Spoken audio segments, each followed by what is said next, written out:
Hi hello അസ്സലാമു അലൈക്കും welcome to my channel. ഇന്ന് ഞാൻ നിങ്ങളുമായി ഷെയർ ചെയ്യാൻ പോകുന്നത് 3 ഡിഫറെൻറ്റ് പേപ്പർ ഫ്ലവേഴ്സ് എങ്ങനെ ഉണ്ടാക്കാം എന്നുള്ളതാണ്. 3 വ്യത്യസ്തമായിട്ടുള്ള ഡിസൈനിലുള്ള പേപ്പർ ഫ്ലവേഴ്സാണ്. അപ്പോൾ എല്ലാവരും വീഡിയോ കണ്ടു നോക്കുക. അതിന് മുമ്പായിട്ട് നിങ്ങൾക്ക് എൻ്റെ ചാനൽ ഇഷ്ടപ്പെടുന്നുണ്ടെങ്കിൽ, ഉപകാരപ്പെടുന്നുണ്ടെങ്കിൽ ഒന്ന് സബ്സ്ക്രൈബ് ചെയ്ത് സപ്പോർട്ട് ചെയ്യുക. റെഡ് കളർ ബട്ടൺ സബ്സ്ക്രൈബ് ചെയ്തതിന് ശേഷം തൊട്ടടുത്ത് കാണുന്ന കുഞ്ഞു ബെല്ലൈക്കൺ ക്ലിക്ക് ചെയ്ത് അതിൽ ഓൾ വേണം ക്ലിക്ക് ചെയ്യാം. അപ്പോൾ ഞാൻ വീഡിയോസ് അപ്ലോഡ് ചെയ്യുന്ന സമയത്ത് നിങ്ങൾക്ക് നോട്ടിഫിക്കേഷൻ കിട്ടും. അപ്പോൾ നമുക്ക് ആദ്യത്തെ ഫ്ലവർ എങ്ങനെ ഉണ്ടാക്കാൻ നോക്കാം. അതിനായിട്ട് ഞാൻ 20x10 സെൻറ്റിമീറ്റർ പേപ്പറാണ് എടുത്തിട്ടുള്ളത്. നിങ്ങൾക്ക് ഒറിഗാമി പേപ്പർ ഉണ്ടെങ്കിൽ അതെടുക്കാം. ഞാനിപ്പോൾ കളർ പേപ്പറാണ് എടുത്തിട്ടുള്ളത്. അതിനെ ഞാൻ ഇങ്ങനെ അക്കോർഡിയൻ പോലെ, അതായത് സിക്സാക് പോലെ ഇങ്ങനെ മടക്കിയെടുക്കുകയാണ്. അങ്ങനെ ഞാൻ മടക്കി എടുത്തിട്ടുണ്ട്. ഇനി നമുക്ക് എന്താ ചെയ്യേണ്ടതെന്ന് വെച്ചാൽ കറക്റ്റ് മിഡിലിൽ അത് നമുക്ക് ഫോൾഡ് ചെയ്യാം. കറക്റ്റ് മിഡിലിൽ തന്നെ ഫോൾഡ് ചെയ്യണം കേട്ടോ. എന്നിട്ട് നമുക്കത് സ്റ്റേപ്ലർ വെച്ച് അത് സെക്യൂർ ചെയ്യാം. അത് നന്നായിട്ട് പിൻ ചെയ്ത് വെക്കണം.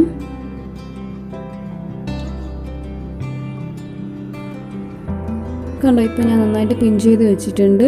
ഇനി അത് ഇളകി പോവില്ല.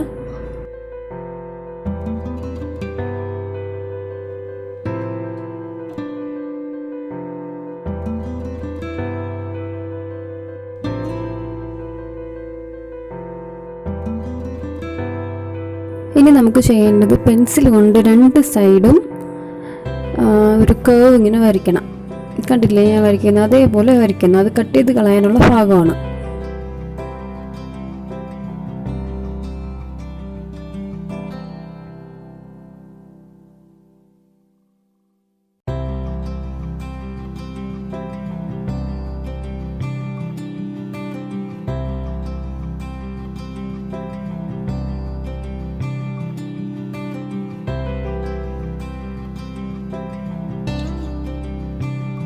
അപ്പോൾ ഞാൻ കട്ട് ചെയ്ത് എടുത്തിട്ടുണ്ട്. ഇനി നമുക്ക് ചെയ്യേണ്ടത് ഇതിൻ്റെ 2 സൈഡും ഗ്ലൂ വെച്ച് ഒട്ടിച്ചതിന് ശേഷം ഒരു സർക്കിൾ ഷേപ്പ് ആക്കി എടുക്കണം.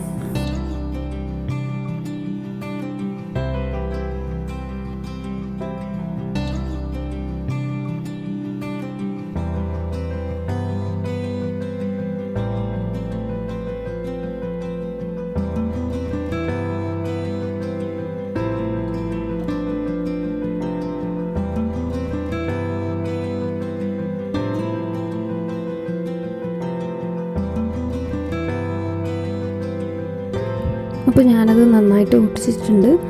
കൈ കൊണ്ട് കുറച്ച് നേരം അത് പ്രസ് ചെയ്ത് അതൊന്ന് ജസ്റ്റ് ഒന്ന് ഉണങ്ങുന്നത് വരെ ഒന്ന് പിടിച്ച് വെച്ചേക്കാം.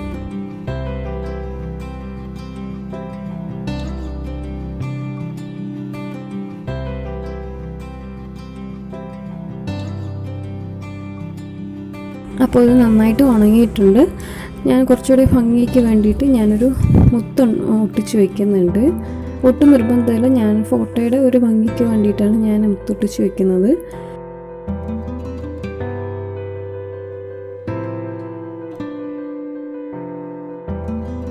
അപ്പോൾ നല്ല എളുപ്പമല്ലേ, എല്ലാവർക്കും ഉണ്ടാക്കാൻ പറ്റുമല്ലോ. അപ്പോൾ എല്ലാവരും ഒന്ന് ട്രൈ ചെയ്തിട്ട് ഒന്ന് കമൻറ്റ് ചെയ്യാം കേട്ടോ. ഇനി നമുക്ക് രണ്ടാമത്തെ പേപ്പർ ഫ്ലവർ എങ്ങനെ ഉണ്ടാക്കുന്നത് നോക്കാം. അതിനായിട്ട് ഞാൻ 3 സെൻറ്റിമീറ്റർ സ്ക്വയർ പേപ്പറാണ് എടുത്തിട്ടുള്ളത്. ഞാനിവിടെ ചാർട്ട് പേപ്പറാണ് എടുത്തിട്ടുള്ളത്. നിങ്ങൾക്ക് വേണമെങ്കിൽ ഒറിഗാമി പേപ്പറോ അല്ലെങ്കിൽ കളർ പേപ്പറോ എടുക്കാം. അപ്പോൾ ആ 3 സെൻറ്റിമീറ്റർ സ്ക്വയർ പേപ്പറിനെ ഞാൻ കറക്റ്റ് 2ആയിട്ട് സ്പ്ലിറ്റ് ചെയ്ത് ട്രയാങ്കിളാക്കി എടുത്തിട്ടുണ്ട്. അങ്ങനെ കുറച്ച് പേപ്പേഴ്സ് ഞാൻ നേരത്തെ കട്ട് ചെയ്ത് വെച്ചിട്ടുണ്ടായിരുന്നു. ഇനി ഒരു സർക്കിൾ, നമ്മളെ 1 രൂപ കോയിൻ്റെ വലുപ്പത്തിലുള്ള ഒരു പേപ്പർ കട്ട് ചെയ്തെടുക്കുക. എന്നിട്ട് ആ സർക്കിളിൻ്റെ അകത്ത് ഓരോ ഈ ട്രയാങ്കിൾ ഷേപ്സ് ഒട്ടിച്ച് വയ്ക്കുക. ഒന്നിന് മേലെ ഒന്നായിട്ട് വേണം ഒട്ടിക്കേണ്ടത്. കുറച്ച് ചരിച്ച് വെച്ചിട്ട് വേണം ഒട്ടിക്കേണ്ടത്, ഈ കാണിക്കുന്നത് പോലെ. പിന്നെ ഒരു കാര്യം ശ്രദ്ധിക്കേണ്ടത്, ഈ പേപ്പർ ഫ്ലവർ ഉണ്ടാക്കുമ്പോൾ 2 കളർ പേപ്പർ എടുക്കണം. ഒരേ കളർ പേപ്പർ എടുത്താലേ അത്രയും ഭംഗി ഉണ്ടാവില്ല. അതുകൊണ്ട് 2 കളർ പേപ്പർ എടുക്കണം. ഞാനിവിടെ യെല്ലോയും റോസ് കളറുമാണ് എടുത്തിട്ടുള്ളത്. റോസ് കളർ ചാർട്ട് പേപ്പേഴ്സാണ് എടുത്തിട്ടുള്ളത്.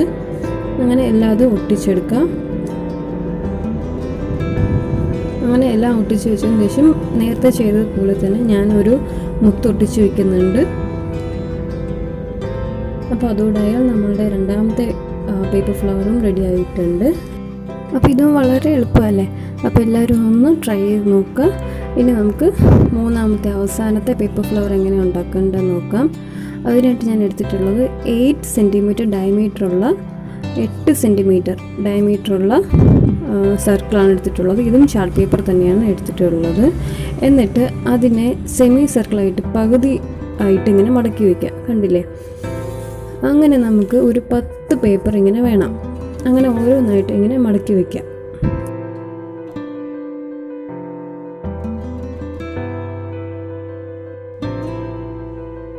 അങ്ങനെ ഞാൻ എല്ലാം മടക്കി എടുത്തിട്ടുണ്ട്. ഇനി ചെയ്യേണ്ടത് മുകൾ ഭാഗത്ത് മാത്രം, കാണിക്കുന്ന സ്ഥലത്ത് മാത്രം ഫെവിക്കോളോ ഗ്ലൂ സ്റ്റിക്ക് എന്താണെന്ന് വെച്ചാൽ അത് ഒട്ടിച്ച് ഓരോ ലെയറായിട്ട് ഇങ്ങനെ മടക്കി മടക്കി വരിക. മുകൾ ഭാഗത്ത് മാത്രമേ ഒട്ടിക്കാൻ പാടുള്ളൂ, ഫുൾ ബോർഡറിൽ ഒട്ടിക്കാൻ പാടില്ല കേട്ടോ.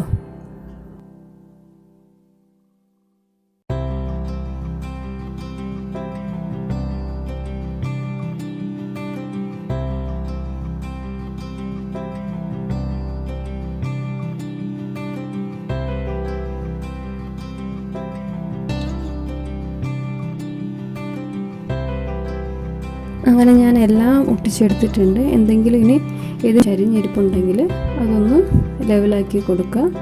ഇനി ചെയ്യേണ്ടത് അവസാനത്തെ 2 ലെയർ തമ്മിൽ ഒട്ടിച്ച് വയ്ക്കുക എന്നുള്ളതാണ്. അങ്ങനെ ഞാൻ അതും ഒട്ടിച്ച് വെച്ചു. ഇനി നമുക്ക് ചെയ്യേണ്ടത് അത് കുറച്ച് നേരം കൈ വെച്ച് തന്നെ പ്രസ് ചെയ്ത് അതൊന്ന് ഉണങ്ങുന്നത് വരെ ഒന്ന് വെയിറ്റ് ചെയ്യാം. ഇപ്പോൾ അതൊരു പാർട്ടി ബോൾ പോലെയൊക്കെ വന്നിട്ടുണ്ട്. ഇനി ഞാൻ കാണിക്കുന്നത് പോലെ ഒന്ന് വിടർത്തിയെടുത്താൽ നമ്മളുടെ പൂ റെഡിയായി. പിന്നെ അതിനൊരു ബേസും കൂടെ വെച്ചാൽ കുറച്ചും കൂടെ സേഫ്റ്റി ആയിരിക്കും. കാരണം എന്താണെന്ന് വെച്ചാൽ ഇത് പഴയ രൂപത്തിലായിപ്പോവും. നമ്മളിപ്പോൾ പാർട്ടി ബോൾ പോലെ ഇരുന്നതാണല്ലോ നമ്മൾ വിടർത്തിയത്. പക്ഷെ നമ്മൾ അത് ഈ ബേസ് വെച്ചില്ല എന്നുണ്ടെങ്കിൽ അത് പഴയ രൂപത്തിൽ പാർട്ടി ബോളായിപ്പോൾ തിരിച്ച് അതേ റൗണ്ടിലായിപ്പോൾ. കാരണം നമ്മൾ സൈഡിൽ മാത്രമല്ലേ ഗം ഒട്ടിച്ചിട്ടുള്ളൂ. അപ്പോൾ അതുകൊണ്ട് ഇത് പഴയ രൂപത്തിലായിപ്പോൾ. അപ്പോൾ അതുകൊണ്ട് ആദ്യം ബേസ് വെച്ചിട്ട് ഒന്ന് പ്രസ് ചെയ്തെടുക്കുക, അതൊന്ന് ഉണങ്ങുന്നത് വരെ ഒന്ന് വെയിറ്റ് ചെയ്യുക. അപ്പോൾ ഇതാണ് നമ്മളുടെ മൂന്നാമത്തെ പേപ്പർ ഫ്ലവർ. ഇതിലും മറ്റേ 2 ഫ്ലവേഴ്സ് ചെയ്ത പോലെ തന്നെ ഞാനൊരു മുത്ത് വെച്ചിട്ട് ഡെക്കറേറ്റ് ചെയ്യാമെന്ന് വിചാരിക്കുന്നു. അപ്പോൾ ഇതിലും ഞാനൊരു വൈറ്റ് ബീഡ് തന്നെയാണ് വെക്കുന്നത്. കണ്ടില്ല? അപ്പോൾ നമ്മളുടെ 3 പേപ്പർ ഫ്ലവേഴ്സും ഇവിടെ റെഡി ആയിട്ടുണ്ട്. 3 വളരെ എളുപ്പമാണ്. എല്ലാവരും ഒന്ന് ട്രൈ ചെയ്യുക. സ്കൂൾ കുട്ടികൾക്ക് പേപ്പർ ക്രാഫ്റ്റൊക്കെ ഒന്നുമല്ല അസൈൻമെൻറ്റ് പ്രോജക്റ്റായിട്ടൊക്കെ വന്നാൽ ഈ ഐഡിയ ഉപകാരപ്പെടുമെന്ന് വിശ്വസിക്കുന്നു. അപ്പോൾ എൻ്റെ ഈ വീഡിയോ ഇഷ്ടമായെങ്കിൽ ലൈക്ക് ചെയ്യുക, ഷെയർ ചെയ്യുക, കമൻറ്റ് ചെയ്യുക. പിന്നെ മറക്കാതെ സബ്സ്ക്രൈബ് ചെയ്യുക. തൊട്ടടുത്തുള്ള ബെൽ ഐക്കൺ കൂടി ക്ലിക്ക് ചെയ്യുക. അപ്പോൾ മറക്കാതെ എല്ലാവരുമായിട്ട് ഷെയർ ചെയ്യുക. സ്കൂൾ കുട്ടികളുള്ള അമ്മമാർക്കൊക്കെ ഒരുപാട് ഉപകാരപ്പെടുമെന്ന് ഞാൻ വിശ്വസിക്കുന്നു. അപ്പോൾ ഇനി അടുത്ത ഒരു വീഡിയോയുമായിട്ട് നമുക്ക് കാണാം. അതുവരേക്കും ബൈ. Thank you.